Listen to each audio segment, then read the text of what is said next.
The problem we're dealing with now, really bad gutters here. You know, the sag in these gutters is a result of just simply not being cleaned very regular, which is the very best thing you can do. That was our first step here, is to reach in and get all of the leaves and the muck that had accumulated in this area, got it out of the gutter. Now we can kind of concentrate on how to solve the problem of the sag. You can really see the pronounced sag that we have right here, and what that is causing is the water to gather here and not ever even make it to the downspout. The real problem that this can cause is that it can, during a rain, can actually feed water back into the soffit area, the overhang area of the house, and it won't be long before that'll need to be replaced.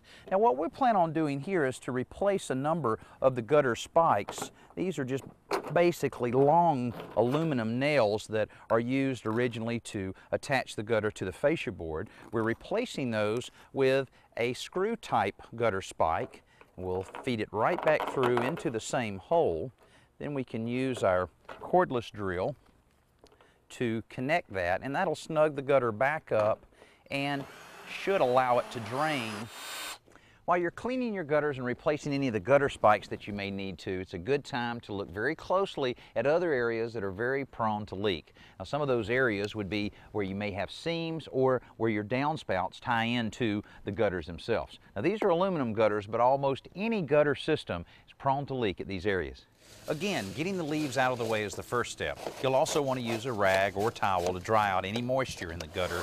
Plus, you'll want to scrape out any old caulk or stubborn dirt. A putty knife or painter's tool works well for this. And then, after that, I like to use a silicone caulk spread out generously over the seams to prevent them from leaking.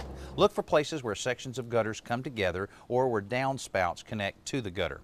Now, speaking of downspouts, be sure they're completely connected and free from any obstructions. And give the water someplace to go. If your downspouts are washing out the dirt around the house, add a splash block to control the water's flow and protect your home's foundation.